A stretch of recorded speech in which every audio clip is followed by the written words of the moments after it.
This is SelfWork, and I'm Dr. Margaret Rutherford. At SelfWork, we'll discuss psychological and emotional issues common in today's world and what to do about them. I'm Dr. Margaret, and SelfWork is a podcast dedicated to you taking just a few minutes today for your own self-work. Hi, and welcome back to SelfWork. I'm Dr. Margaret Rutherford. I'm a clinical psychologist out of Fayetteville, Arkansas, and I'm so glad you're here. I started SelfWork about 4 years ago now to extend the walls of my practice to several different kinds of groups. Those who perhaps are already in therapy and very interested in psychological and emotional issues. Those who've just been diagnosed with something and you're really looking for answers, or perhaps you're having a relationship problem you're finding kind of tough. But also to a third group, to those of you who might never darken the door of a therapist, or at least that's what you say, but you're just curious enough to listen to a podcast like SelfWork and to a psychologist like me. Welcome to all of you, and actually any of you that are here. So it's March, and it marks 1 year since I've been able to see my son because he's in LA, or my Dallas family, or my Arkansas family, with a couple of exceptions.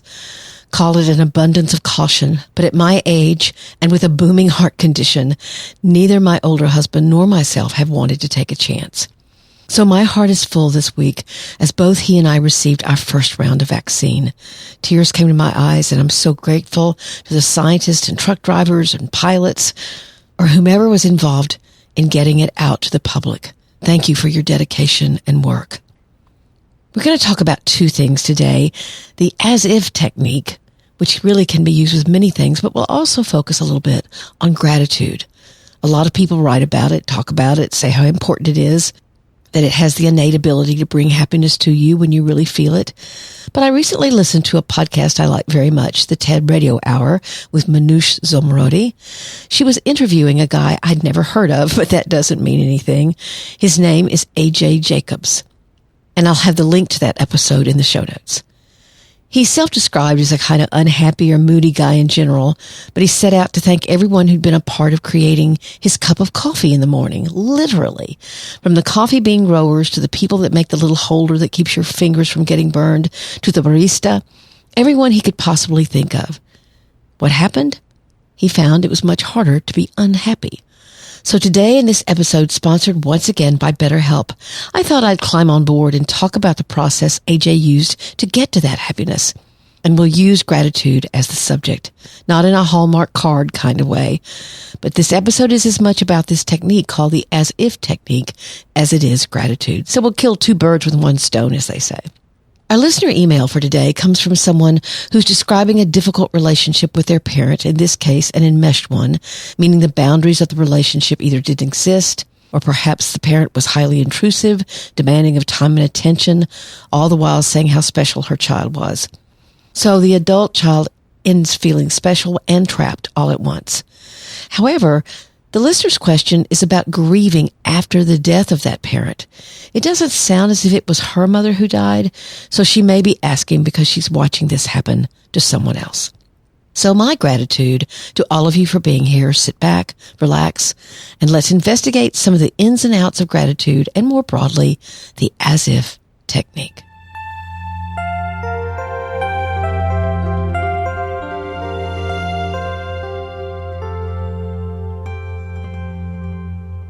During COVID, I know a mom who asked her children to draw a picture of who or what they were grateful for. In her own mind, she visualized friends, feeling healthy, food, even mom and dad, perhaps, or grandparents. So she was amused when her oldest child showed her his drawing. It was the Amazon logo. I'm grateful for Amazon, he smiled. They bring stuff really quick, and they show good movies. Not exactly the esoteric example she'd imagined, but quite real, probably for us all, unless you're a small business owner, not so grateful there. But often we are grateful for the pragmatic things that make our lives more simple. Of course, shop your local business. But on with the episode. You know, gratitude conversations can seem pretty hokey to some. Like somehow if you walk around in gratitude, you're a little better than everyone else, more spiritual, more tied into what's really important. However, there's ample research out there that if you demonstrate and live in gratitude, there are many things that will go better in your life. You fend off depression more easily, you sleep better, and you feel happier as a general rule. That's what A.J. Jacobs said on a recent TED Radio hour that I listened to while finally getting to go out for a walk. By the way, I had terrible shin splints the next couple of days, but it was better weather, and I was so glad to be out of the Arctic blast that so many of us experienced, and it felt good to move. So I was listening about gratitude while also being grateful, kind of a double positive whammy. So who is A.J. Jacobs? It turns out he's an editor-at-large with Esquire magazine and has written a couple of books. His website will be in the show notes. His newest book is called Thanks 1,000, where he takes a funny but serious stab also at literally investigating what might make him happy, and is gratitude one of those things. So he went around literally thanking everyone he could possibly think of for his morning cup of Java. And that's what the book is about. So how exactly do you practice gratitude? Well, first off, you don't have to be a monk or a nun or even particularly religious to do this. What you have to do is put some energy into being thankful. And in the middle of a pandemic with job loss, financial turmoil, grieving the deaths of those that have died during this last year, gratitude can seem almost stupid or false. How are you supposed to feel something that truly doesn't seem if it has a place in your life? Well, that's when the whole as-if technique comes to mind. And we're going to talk more about this very effective therapeutic technique after you hear an offer from BetterHelp, one that might be just what you need.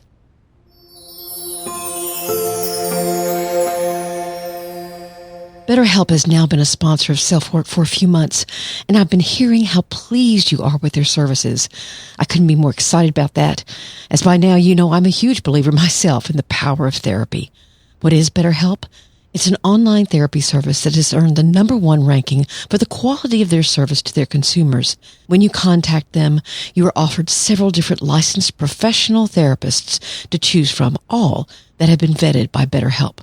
You can have sessions via video, text, or phone, and I found, because of course I checked it out before recommending it to you, that each therapist was very available, literally a text away, and made some of the same therapeutic suggestions to me that I'd offer myself as a therapist. Here's an excerpt from a listener who wrote in. I'm a 23-year-old living in Brazil. I'm only writing this message in order to express my gratitude towards you and your podcast. Having anxiety disorder, I always felt like I needed therapy, but I was too anxious to start it. With SelfWork, not only I've learned some valuable insights about dealing with my condition, but also the basics of how therapy sessions work, which allowed me to finally get some courage to start it. With the coronavirus pandemic, I'd also been concerned about attending personal sessions, but then I learned about BetterHelp in your podcast, and it sounded just perfect for what I needed. I've been getting online counseling from BetterHelp for 6 weeks now, and I feel like it's been helping me a lot. That's just so wonderful to hear. And now BetterHelp has a special offer for you. 10% off the first month of sessions if you use this link. TryBetterHelp.com/selfwork. That's TryBetterHelp, HELP.com/selfwork. I'm never more honored than hearing someone sought therapy after listening to SelfWork. And if SelfWork is helping you, maybe BetterHelp is your next step. I had to smile when I heard AJ start talking about the as-if method, that if you want to be something or feel something or become something, first you mimic what you think people who are that thing actually do. The as-if technique is one that therapists use. Certainly I've used it a lot of the time. Like if you wanted to be more fit, instead of roaming around the parking lot for the closest spot to park to the grocery store, you'd first have to think, what would someone do who wants to be more fit? And then make that choice instead of the one where you search around for the nearest spot. You act as if you're wanting to be more fit, and you actually park as far away from the entrance to the grocery store as possible. Or if you wanted to feel more attractive, you change from the t-shirt you were wearing to sleep in and put on a fresh one, or maybe even a real shirt. You may think this sounds overly simplistic, but in actuality, it's a way to ease yourself into change, and change that you want to make, but don't feel particularly motivated to make. Yet it's how you can begin to slowly shift your choices into a direction you desire. So let's get back to AJ and that cup of coffee. He scoured the world for the people that helped to make his coffee. and he was doing research for his book, so he kind of went to extremes. He gave an example of calling some delivery person, either delivered to the store or on the dock. I can't quite remember. She laughed and said no one had ever thanked her before, and she was kind of shocked. So he went to South America and thanked the coffee bean growers. He made a point of writing letters, sending emails, making telephone calls to literally hundreds of people, it turned out, that were a small part or a large part of getting that coffee to his hometown, to the coffee shop, wherever. But he made another point about it that I found fascinating to hear. Again, now we're going to talk back. Sorry, we're sort of going back and forth to the as-if technique. What AJ figured out wasn't that being happy turned into the decision to show gratitude. Remember, he described himself as kind of a grumpy guy. What he experienced was that expressing gratitude led to him feeling happier. I'll say that again. Being or feeling happy didn't lead to his expressions of gratitude. The actual expressions of gratitude led him to feeling happier. That's interesting, isn't it? That's the as-if method at work. He made the choice to act as if he was someone who expressed gratitude regularly, and he did it, and that's what made him happier. I'll give you a similar recent example from my own life. I mentioned in the intro that I have a heart condition, and so I've certainly been wearing a mask to protect myself against COVID, and I want to protect others. I've been hearing from so many that wear a mask that they feel angry at those that don't, and perhaps the ones that don't feel angry at those that do.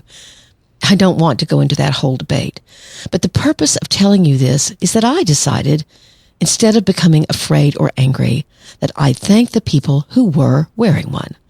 Like we as a culture often now thank those who've served in the military. I will tell you that as I was walking by people and walked up to them, again 6 feet apart, and said, "Thank you for wearing a mask," they were shocked. Now, I don't do this all the time, but I especially do when I find I'm getting more afraid. I'll make a point to express gratitude to others. I am acting as if I'm not afraid. That very action decreases my anxiety. I'm focusing on actions of others that I appreciate, not my internal world of fear. Hopefully you get that. It's like if you want to act as if you are not anxious or afraid, then you do something that someone who's afraid wouldn't do. And literally waving at someone in the parking lot and say, "Thank you for wearing a mask," actually makes you less afraid. It's well understood in the research that what you focus on expands in your consciousness. That's one of the reasons why the as-if method works, because it changes your focus. It leads you in the direction you want to go. Now, what about if you struggle with depression or anxiety? What if you wake up in the morning filled with dread about living out the day, or you can't seem to get out of being worried about something awful happening? Just like my small example, you can come up with tangible things to do. What would a person who was grateful do? Or who was not depressed or who was not anxious? I've said before, if you wait for motivation to do something, you're putting the cart before the horse. Even if you don't feel like it, do it anyway. You might defend doing nothing by saying, "Well, if I don't say it right then, that won't be good." Or, "I hate the way I feel right now. What do you mean acting as if would help? It's not that simple." No, it's not that simple. And I'm not trying to make it simple. I'm inferring that even when you're depressed or anxious, you have more control than you think. You're probably actually imagining that the only thing that would help would be far out of your reach. It's too big of a thing. And so you use that as a reason or an excuse for doing nothing. Again, think of the as if. What if I act as if I wasn't as depressed? I'd brush my teeth. I'd tell my son I love him. I'd email that high school friend of mine who's been a friend for years, but we've kind of grown apart, and say that I'm going through a hard time, but I appreciate their friendship. Something that helps you move through your depression or anxiety. But all of that has to do with you as an individual. What about your friendships, or even more so your partnerships, your spouses? Let's say I want to be more grateful in my relationship with my husband. I thank him for stuff, not lavishly, like making a big deal out of small things, but naturally, like thanking him for picking up the kind of milk I like to drink. A simple thank you is great, or I appreciated that, or I don't thank you enough for what you do around here. Hopefully you get my drift. Actually, what they say about gratitude is it leads to a positive, self-renewing feedback loop. So that's what's important about gratitude. But again, I think that feedback loop exists for other things as well. Again, I will say, I acted as if I weren't anxious or fearful, and I began looking for people who were wearing a mask that I could say, thank you for wearing a mask. It was something I could do right then and there. I've worked with many couples who never see the value of gratitude and rarely, if ever, express it verbally or through their actions. In fact, it actually can anger them when I suggest the idea. And two, they may be entrenched in the fight of who's working the hardest. And since they don't get thanked, they sure as hell aren't going to thank their partner. They're really, really stuck. So when I ask, how do you show each other gratitude? All I get are blank stares. There's really no telling the changes that very small expression can make in your relationship. Now you may say, I don't even know how to show my gratitude. I'm going to include some links in the show notes about lots of ideas about that. But again, think small. Write a note or an email. Make someone some food. Tip as well as you can afford. Notice that someone lets you in a busy lane and give them a wave. Notice, see. Recognize the small acts of kindness others do for you and return those. Mental illness or not, you can still be grateful for the little things, and if you show it in small ways, then who knows what can emerge. And interestingly, the as-if method can work for anything you aspire to be. More secure, more focused, more kind, more loving. All you do is think of, or maybe even ask some friends to help you think of, what people who have that quality actually do, and begin doing those things in small ways. It can be really amazing.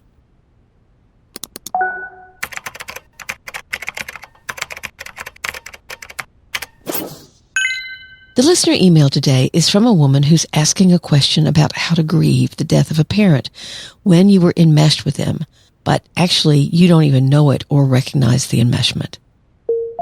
I would like to know how a person that is in an enmeshed relationship with a parent yet does not acknowledge it or realize it, how they handle the death of that parent, how differently it is for people that have better relationships with their parents.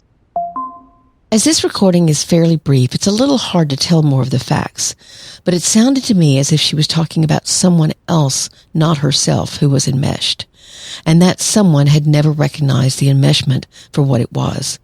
Now, what is enmeshment?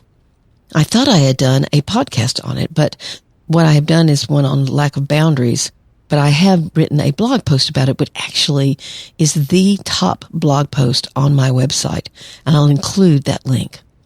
I'm going to go to a Psych Central article and talk about many of its features. Realize that the whole family can be enmeshed, or a parent can be enmeshed with one or more of their children, often just one. So I'll go through these quickly.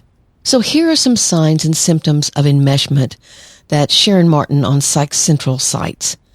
There's a lack of emotional and physical boundaries. You don't think what's best for you or what you want. It's always about pleasing or taking care of others. You feel responsible for other people's happiness and well-being. These are signs that you grew up in an enmeshed family. You're guilty or ashamed if you want less contact with anyone, really. Or that kind of guilt or shame will come if you make a choice that's good for you, but maybe not good for a parent or whomever you're enmeshed with. Your parent's self-worth seems to hinge on your success or accomplishments. Your parent wants to know everything about your life. They center their lives around yours. They don't encourage you to follow your dreams, or maybe one parent, and may impose their ideas about what you should be doing. They overshare personal experiences and feelings in a way that creates unrealistic expectation, dependence, and confused roles. You feel like you have to meet your parents' expectation and even give up your own goals because they don't approve. You try to avoid conflict, and you don't know how to say no. You don't have a strong sense of who you are, and you may just absorb other people's feelings like you need to fix their problems. I thought that was a great list. So it sounds like The listener is saying this dynamic wasn't recognized, and now the parent has died. I will say to you that I had a very enmeshed relationship for many years with my own mother. And when she sort of disappeared on me because she had her own version of a emotional breakdown and really became not herself anymore, I remember the feelings that I had. I certainly went through a period of time that I felt kind of lost, as if I'd lost my direction, which had always been to support her. She wasn't dead, but it was as if she were. I was also, for a while there, fiercely protective of her, and any hint at calling the relationship unhealthy would cause me to get angry. I gradually learned that I had anger as well, and that I had to work through it. You know, this listener's question to me is, what can I expect this someone to go through? That's a little hard to answer because, of course, I don't know that person. But again, there may be a sense of abandonment or loss. There could be some anger that finally comes out. Much later, there could be a sense of relief or no longer feeling trapped. There can also be sadness that the relationship wasn't as healthy as you thought. But you can feel, certainly, if you have not investigated the enmeshment, it is as if you've sort of lost the meaning or the purpose of your life, at least for a while. And I will say that I would certainly encourage the person to go into therapy because their grieving process is going to be very complicated. You know, enmeshment can look so healthy because it looks like, quote unquote, we're just so close, but there's a price to pay for that closeness. And sometimes I will say that the last person you can hear that from, that you were too close to a parent, is from a friend or a family member. Often it is through the objectivity of a therapist that kind of information can be absorbed. So I hope that's helpful.